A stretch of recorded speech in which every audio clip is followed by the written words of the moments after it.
matitigil hanggang wala si Robert dito! Pumunta na siya dito! Ano ba? Nay, tama na! Bakit ba pinipilit niyo ako? Huwag niyo ako pilitin! Ano ba? Katawan ko to, buhay ko to! Anak ko to! Huwag niyo pakialaman ko anong gusto ko!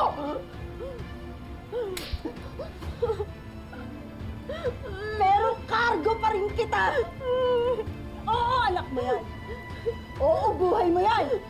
Pero kung problemahin pa rin kita pagka nilabas mo yan, wala akong magagawa! Ano, pwede ba?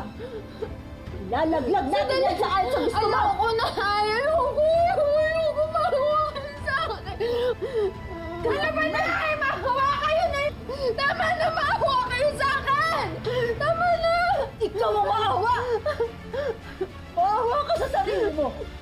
Maawa ka sa ating dalawa! Maawa ka sa bata dahil hindi mo alam paano mo palalamunin yung pagpinanganak mo! Kaya sige na, sandali lang to, Betsy! Ayoko! Relax ka lang, Betsy! Ayoko na! Sandali lang to! Ayoko! Tay, please! Ayoko! Ayoko ako! Hoy! Hawakan mo! Tama na yan! Ay! Robert! Robert! Robert! Salamat sa panig! Sino ka ba? Robert! Ikaw, tigil mo yung ginagawa mo. Magpapatawag ako ng pulis. Huwag mo yung bata, hindi pa nagagalaw! Susan! Ayoko makulong!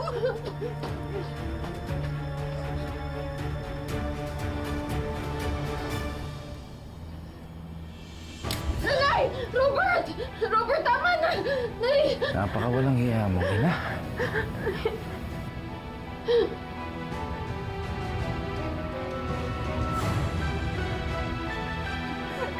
Nay!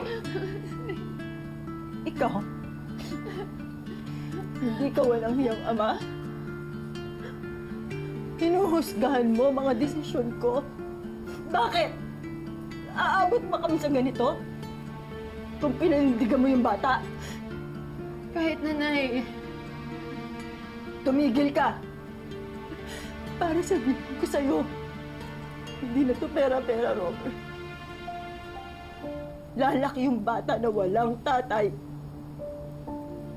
Alam mo ba kung gaano kahirap yun? Alam mo ba kung gaano kahirap magsilang ng sanggol sa mundong to na wala kang katuwang?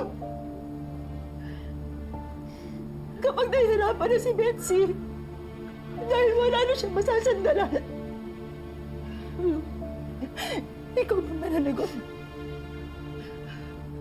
Pag naganap ng tatay yung bata,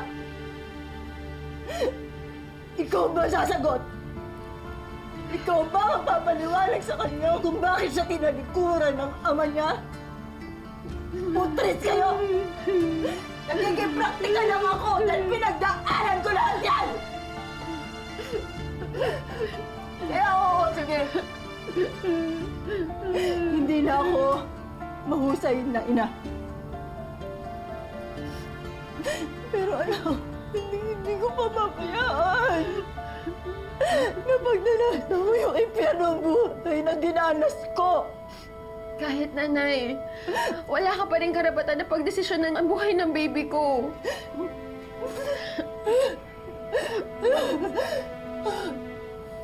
Tama na yung drama ninyong dalawa. Nakapag-desisyon na ako.